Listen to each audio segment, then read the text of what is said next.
For 20 years, Blizzard Entertainment is a name that has been synonymous with quality gaming. Their first big break came in the form of one of the first entries in the real-time strategy genre, a fantasy epic called Warcraft: Orcs and Humans in 1994. With its balanced gameplay and involving storyline, it drew in gamers and began a legacy that has since come to define the company. The sequel, Warcraft II: Tides of Darkness in 1995, was a runaway success that put the first game's success to shame. Recognizing that they had a strong fan base and that the mythology of their world was proving deep enough to explore on its own, they decided to go off and make an old-school adventure game called Warcraft Adventures. Sadly, Adventures did not live up to Blizzard's own insanely high standards, and rather than release a so-so product, they canceled it. Shortly afterwards, the company announced Warcraft 3: Reign of Chaos, another RTS. It seemed that the Warcraft brand was destined to stay in the strategy space, and no doubt would continue to be successful within it. So it came as a shock to the gaming world when, at London's European Computer Trade Show in 2001, they announced that they were bringing the franchise down to the individual level. They'd be taking their mythology and crafting entire continents around it, breathing life into aspects only hinted at before, and creating an experience so expansive that thousands of players could exist simultaneously and yet never run out of things to do. You know, when we looked at the Warcraft franchise, we really felt like this is a universe that we've invested so much into. It's really deep, it's got a lot of history, it's got a lot of potential. It would be really cool if you could really get immersed in this world and see it from a completely different perspective, and so it just seemed like the right fit. It was absolutely unexpected, and nobody was quite sure if the strategy games world would work up close and personal. Everyone knew that commanding armies was fun, but the question remained, did anybody really want to live in the world of Warcraft?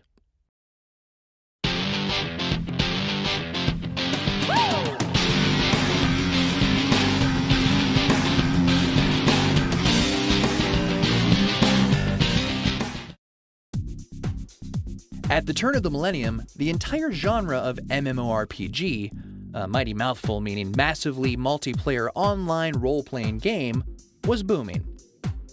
MMOs gave players the ability to live in an enormous world with plenty of opportunities for exploration, and since the whole thing was online, the chance to do it with friends. But these games tended to have a lot of what was called downtime, time spent either recovering from battles or traveling between locations. In other words, a big portion of the game was spent not playing the game. But strangely enough, the guys who noticed that this might be a problem for the genre didn't work in that genre. They were RTS players who had made a legendary game called StarCraft. The development team was a team that split off from the StarCraft team when we finished StarCraft Brood War. Part of the team started working on Warcraft 3, and then the other portion of the team wanted to do something new. They actually started working on a squad-based RPG that at the time the working title was called Nomad. You know, as the Nomad project was progressing and it wasn't really shaping up, we decided to change direction for the team. A lot of the guys at the time had been playing Ultima Online, started playing EverQuest. We're really enjoying that experience, but really felt like we could put a lot more polish on the user experience as it relates to an MMO. Crafting an MMO was not an easy task. The first M means massive, and for good reason. To support thousands of players at once, and to keep them all interested, the game world needed to be tremendous. Beyond that, it would have to have enough narrative content in it to give them a reason to come back again and again. Other MMO developers had understood this and made huge game worlds.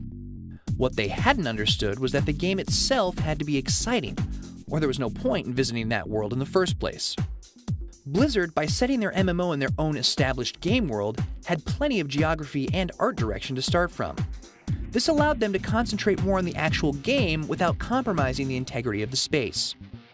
You know, one of our corporate values is gameplay first, and that's about the user experience and making sure that the quality of the game is where it needs to be and that it's an immersive experience.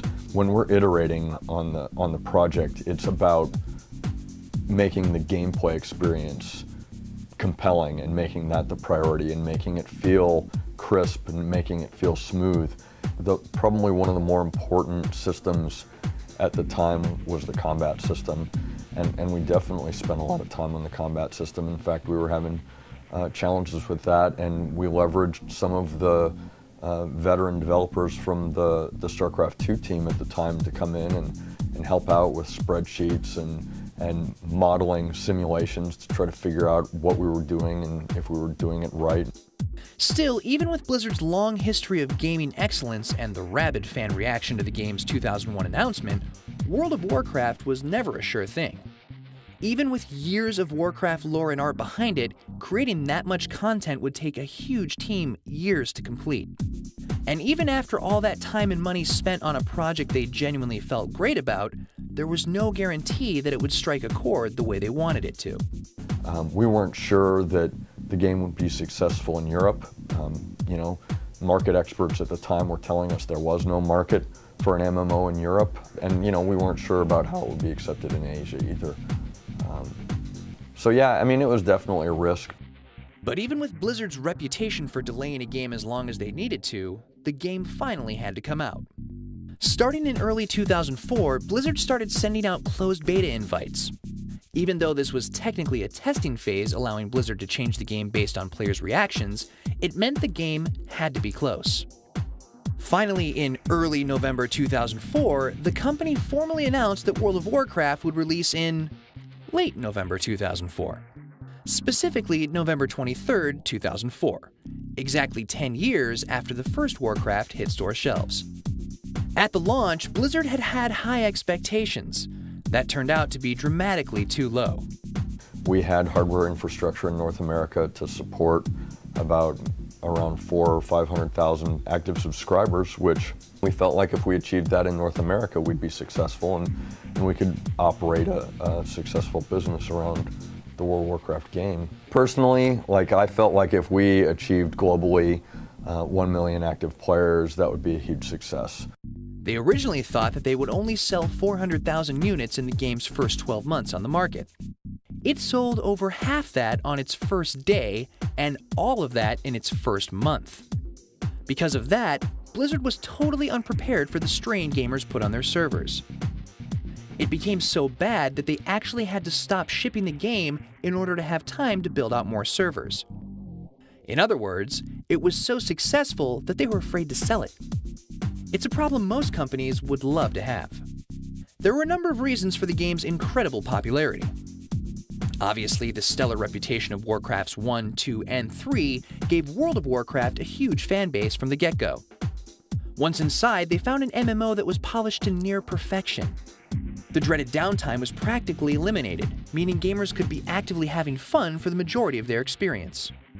Quests were numerous, varied, and interesting, as opposed to the often repetitive missions of other games. There was almost no loading time to be found, even in a world as huge as this one. It had something for solo players and groups, casual fans and hardcore enthusiasts. It didn't punish a player severely for dying, one of the huge problem points on other MMOs. Players had to play in one of two major factions, each of which experienced different stories and quests, and gave players a reason to start a second character. Additionally, the members of these two factions could duke it out for rewards and glory, giving the game a hefty competitive edge as well. And on top of all of that was Blizzard's golden reputation. All combined, it made for a phenomenal and addicting gaming experience. There was always one more level to reach, one more quest to try, and one more weapon to obtain. Once again, Blizzard Entertainment had done it. After years of hard work, their biggest game to date had become their biggest success to date. The biggest driver has to have been word of mouth. We had a lot of people that tried it, experienced it, found it to be really compelling, and became huge advocates for the experience. And I think that's the biggest factor. I mean, I think that still goes on today. But oddly enough, that didn't mean they could rest easy. Even with all the content they'd created, they knew their rabid fan base would complete it all pretty soon. And since every gamer had to pay a monthly fee to play the game, they were expecting something back from the developer. And so, Blizzard had a quest of their own, to expand on their most expansive game. Tune in next time to see World of Warcraft's success defy belief.